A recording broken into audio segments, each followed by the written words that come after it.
asking for, such as a page-line depo transcript that you could use as a guide for what he wanted to put into evidence. He just put the whole deposition transcript in.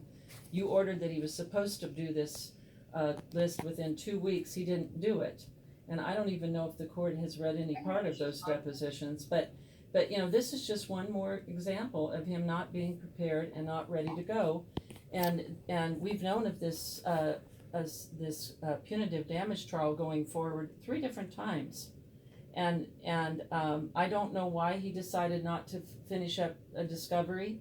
And I've been allowing Zoom depositions during this COVID issue, and I never got a call saying can I set these depositions, and I probably would have objected because discovery closed 30 days prior to this trial, so the first setting of 2/28.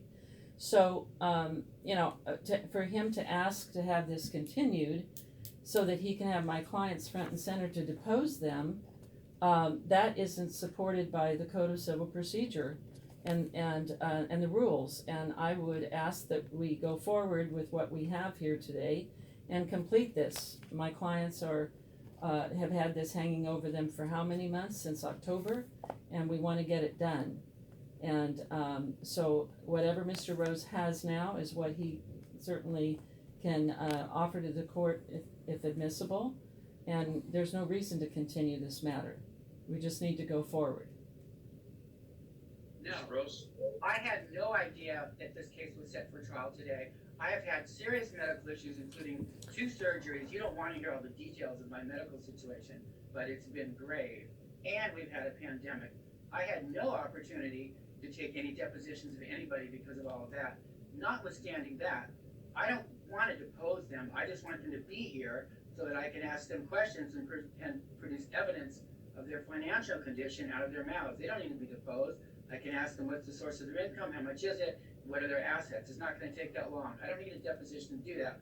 What I need is for them to be here. When I spoke to Ms. Turner the other day, she told me that Ms. Campbell would be here. She wasn't sure about Mr. Torres, and I told her that if Mr. Torres wasn't here, I was going to ask the court for another date. I had no idea that this was going to be a trial, so I had no opportunity, nor do I know how to subpoena somebody to appear at an event like this. So either they need to be here, either she needs to get on the phone and get them on this call, or get them on this proceeding, or we need to pick a date when I can do something to compel them, or the court can order them to be here. Your Honor, I am not prepared to proceed until I have Mr. Torres here, so I can ask him what are his sources and amounts of income, and what are his assets. That's part of the case that I need to present, and I need him here to present that. The same with Ms. Campbell. They both need to be on here. Your Honor, if I may respond. They're both here. We got it, Mr. Rose. Yeah, I mean that's unfortunate, but this first I've heard of any kind of medical issues. There's always a continuance of pattern that you can ask the court because of medical issues that you cannot go complete your discovery. There were no motions filed. There was nothing before the court to ask for a continuance because of medical issues to complete discovery. So in this 11th hour when he's doing this, I submit that he has waived all of his rights under the code to seek the court's assistance in a continuance, and that this trial must go forward today. Okay, Mr. Rose, thank you, ma'am. Let me hear once more from Mr. Rose, and then I'll take this particular matter under submission, this aspect of it, procedural question. Mr. Rose.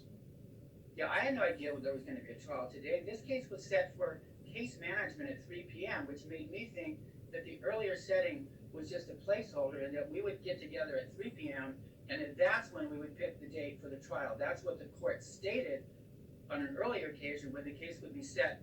It would be double set. Would there be 2 times at the same day? So I had no idea that today was actually going to be the trial until I talked to your clerk 2 days ago. So I had no opportunity to either subpoena or send out a notice to require them to be here. I think that Ms. Turner could pick up the phone and could get them both here if she wanted to do that, but she doesn't want to do that because she knows we have to prove their financial condition out of their mouths in order for you to issue any kind of a punitive damage report. And so if she's not willing to do that, then we need another date, and I need to look carefully at my calendar, because as I said, I have ongoing serious medical issues. You don't wanna know all the details of them, but suffice it to say that I had a surgery in January, another surgery in June, and I've been debilitated, in between all of those times, and I also have ongoing medical things that I still need to do, so I need to very carefully schedule any future events. But my clients are entitled to have the other side be here for this proceeding. And if we have to wait till the pandemic is over, so be it. I hope we don't have to do that. I'd like to try to do it, this remote way of doing it. But for Ms. Turner to play games, tell me that Ms. Campbell's gonna be here, and then she's not, when I tell her in advance, if Mr. Torres isn't here, that I'm gonna ask for a hearing, and she acts like she's surprised about that. She's not surprised. I told her that they both needed to be here, and she knows exactly why, because we have the burden to prove their financial condition, and the only way we can do it is out of their mouths. No, Your Honor, Okay, may I, if I, go ahead. yeah, I mean, Yes. okay, when I talked to him, last week, he wanted me to give him documents, cause all of his stuff was in storage, and why it was there, I have no idea. But the fact that, you know, he had issues with his health, he had remedies to address that with me and to the court, and he didn't do it. And now, you know, at the 11th hour, and I mean, I was a little confused too, but when a trial is on schedule for August 6th, I'm going to be prepared unless the court tells me that it's been moved. And I made my efforts to see if it was being moved, and I was told, no. So, and I know this pandemic has been an issue, but, this case has been going on since the decision of October, and he had time to at least notice the depositions and get something on calendar and discuss with me the dates, and he didn't do that. So you know, and that was well before COVID, and I wasn't aware of the January surgery. I wasn't aware of anything that he's testifying to. You know, and I don't think that is an appropriate thing for my clients to have to endure another continuance. And you know, if you'll remember, Your Honor, Catherine Amor-Estrella left in the middle of the trial, and we never got back to getting her back into the case, and the case was because of the short time involved, that didn't happen. And I would have liked to have had Miss Amor-Estrella back to further cross-examine her, and I didn't get that chance. And so, and all the cases I've read on punitive damages, the defendants are not on trial here. It's the plaintiff who has the trial and provides this information to the court, from which the court can then decide what the assets are, what are the liabilities, and then make a determination if punitive damages are even warranted. So this idea that he's just going to be given a continuance to get his ducks in the row is not supported by the law. That's why we have discovery codes. That's why we have to adhere to deadlines, and he didn't do it. And so to just say, well, I'm not prepared today because I didn't know it was going to go forward, he had 2 other dates that he should have been prepared, and he didn't prepare. So I am not sympathetic to that, and I hope that the court isn't either. Thank you.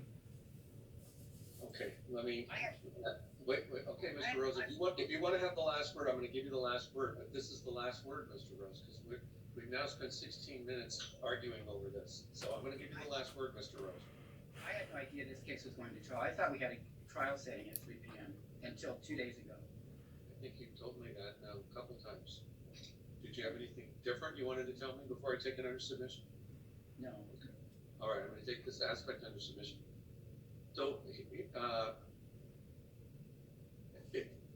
from what I've heard so far, it doesn't appear that there was any sort of agreement about procedurally how this was going to be handled. Mr. Rose, first of all, I'm sorry if for whatever illnesses or other surgical issues you've been having to deal with, and I'm very sympathetic to that. But I don't know how anybody could misunderstand that there was a court trial planned for today, since it's in the Register of Actions that it says we're having a court trial today. It also says we're having a case management conference, but it's not like that. It only says we're having a case management conference. There's one line for case management conference, there's another line for court trial, and if you saw that, being the careful lawyer that you are, I would expect you to contact my clerk at some point to satisfy yourself that in fact it wasn't a trial and that you didn't need to be prepared, et cetera, et cetera. So, I cannot accept your representation that you had no idea this was a court trial in light of what's been posted on the Register of Action since this matter got reset the most recent time, which was May the 20th. So that's, so absent any basis for me to find that Ms. Turnage has misled you in some manner to your detriment so that you haven't actually issued a trial subpoena to have these other folks here obligated to appear. There's really no legal basis for me to compel their appearance today.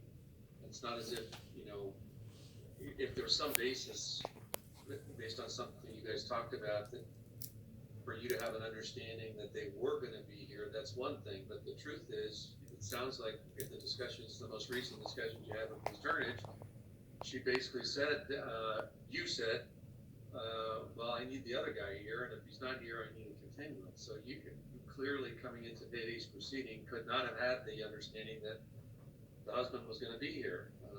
So under those circumstances, under the code, if you've got a court trial and you want to compel someone's appearance, you have to file a notice to appear, and that is the way it is. It doesn't sound like you've had any other arrangement. There's been no stipulation. There's been no basis upon which I can claim Ms. Turnage has caused you to change your position, or that you've got some basis for detrimental reliance. So if I'm just calling the balls and strikes the way I'm obligated to under the code, absent some basis for me to find any of those findings, which I don't have, it is what it is, as our president likes to say. It is what it is, and I have no basis upon which to compel the two defendants to be here to give the testimony. Now, of course, there was the opportunity, you've had the opportunity since last October. I realize we had the COVID thing came up in March, but there's October, November, December, January, February. You've had 5 months to pursue depositions of these folks, if that's what you wanted to do, to take their depositions so you could present their testimony and move trial testimony. Apparently that didn't happen. So it is what it is. Again, I hate that, I'm never going to be able to use that phrase again. I have to stop, I have to drop that from my lexicon. I'm never going to be able to use that phrase. It leaves a bad taste in my mouth now, so I apologize for using it today. I'm going to endeavor never to use it again. So I don't have a basis to continue the trial. I don't have a basis to compel the defendant's appearance today because no appropriate notice to appear was issued. So there we have it. So the question then, so I'm denying your motion for continuance. The minutes will reflect I'm denying your request for continuance of the court trial. And I'm going to now give you the opportunity, if you wish, to present your case. So it's back to you, Mr. Rose. You may proceed. Ms. Turnage, 2 days ago you told me that Ms. Campbell would be here. Where is she? I want to call her as a witness right now. You told me that Ms. Campbell would be on this event, and she's not here. I don't see her. I think the judge has ruled. Let's move on. No, the judge didn't rule. You told me 3 days ago, that she would be here. So where is she? I want to call her as a witness right now. Okay, Mr. Rose, I've ruled. You need to put on your evidence. My evidence is through Ms. Campbell, who's supposed to be here. Ms. Turnage represented to me 2 or 3 days ago that Ms. Campbell would be on this call, and she's not. But didn't you then tell Ms. Turnage, when she said that if the husband couldn't be here, you were going to come today and request a continuance? I think that's what you said, right?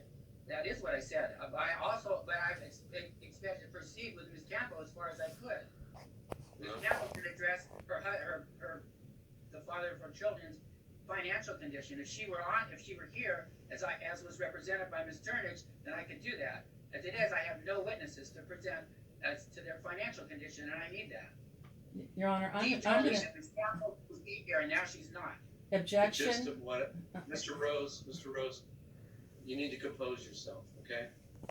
A, No, I mean, B, because it's a pandemic and we're on some kind of a, this isn't a trial. What if we're on some kind of a Zoom call that people aren't here? How am I supposed to subpoena anybody to this? I had no idea that we were gonna have a trial today. I've heard all that, Mr. Rose. And Ms. Mr. Kearns did Mr. lie Rose. to me. She risked Mr. it Rose. to me that her client would be here, and she's not. Okay, well, she said she would be here, and then you said, is the husband gonna be here? And she said, no, or words to that effect, and you said, well, if the husband's not gonna be here, then you're gonna request a continuance. That's what happened. No, that's not what I said. That's not what I said. What I said is if he's not here, I would ask for another day for him to come. But I expected that Ms. Campbell at least would be here. Okay, well, you And didn't I would take be able any, to present evidence to her. thank you, Mr. Rose. I've ruled. So, Mr. Rose, I need to understand whether you're prepared to proceed. My witnesses aren't here. Ms. Campbell was promised and she's not here. Well, I didn't get it since she was promised. Well, You I said that she didn't was- promise. well, all right. Mr. Rose. I'm sorry for the predicament that you find yourself in, but, if you're not prepared to proceed, then, How am I supposed to present documents? excuse me, How do I- don't interrupt me, Mr. Rose, don't interrupt me. That doesn't help in a Zoom call any more than it does in a court. So, I'm happy to receive argument if you'd like, but, I don't, apparently you're not prepared to present any evidence at this time. That's what I'm hearing. Your I have Honor, documents to the evidence. How do I present that? Your Honor, I move couldn't hear you. to dismiss. Let me hear from Mr. Rose first. I couldn't hear what he said because you interrupted him. Mr. That's Rose, all what right. did you just say? I have documentary evidence, the responses to the discovery. How do I present that? Over this Zoom or this Blue Jeans event? What do you have to present to me? What, describe it. I have all of Mr. Torres' bankruptcy schedules from when he filed bankruptcy, disclosing his ownership of several rental properties, disclosing that he made about $11,000 a month in his private business. I have the responses to my request for documents. I have Ms. Campbell's tax returns that were presented to me in response to a document request. How am I supposed to present that as evidence over a Blue Jeans event?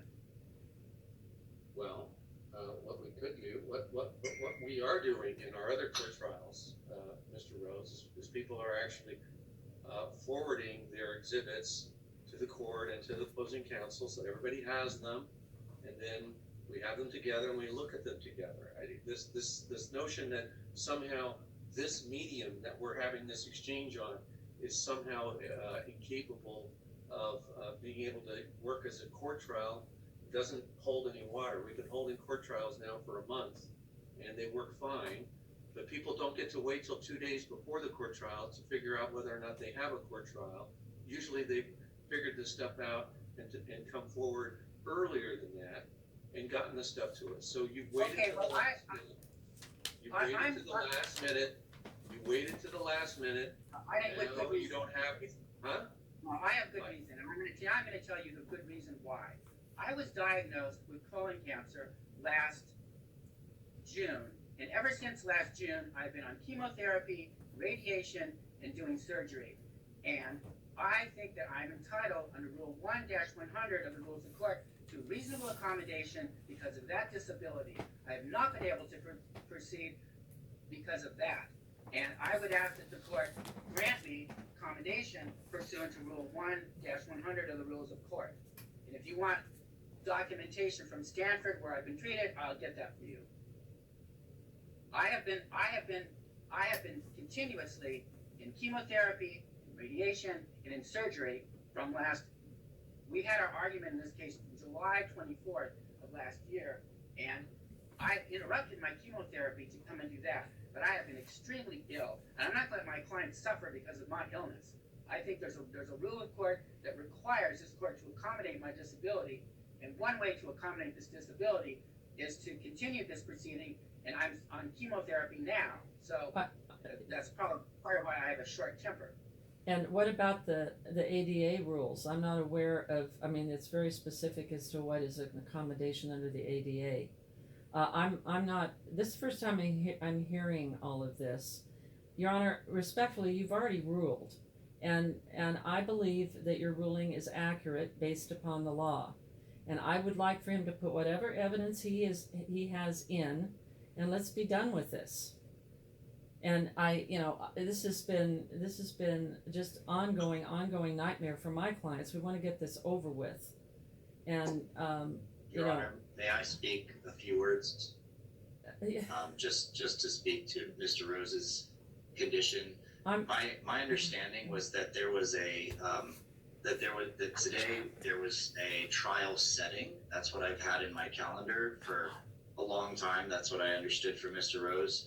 Mr. Rose gave me a call the day before yesterday and was shocked and surprised and said, we have a trial on Thursday, and that he didn't know that we had a trial. And so I was shocked. I had to move some things to be here myself because it's been only 2 days and I didn't know if I could.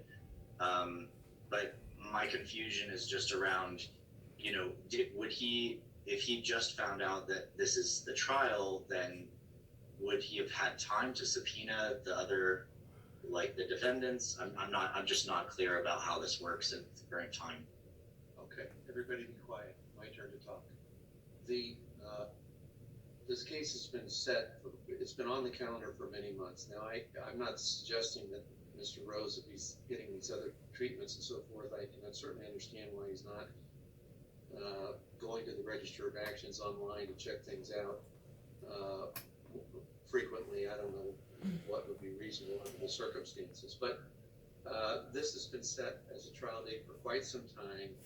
We didn't get any indication that of any problems that anyone was having. No one communicated any of that to us. I've not received. I do get requests for accommodation. I get them and I rule on them right away when I get them. I did not. I don't say a word, Mr. Rose. I'm talking now. I've not gotten any request for accommodation from you. And by the way, a request for accommodation does not take the place of following whatever the appropriate rule of court is with regard to seeking continuance, for example. People, sometimes lay people, try to submit a request for accommodation as if it's some sort of omnibus method to obtain a continuance or something else, which is not correct. And so, I never got a request for accommodation. If I had, I would have considered it, of course, and right away. B, no one took the opportunity to contact the court to find out how a court trial can proceed via blue jeans and how exhibits are to be handled and so on and so forth.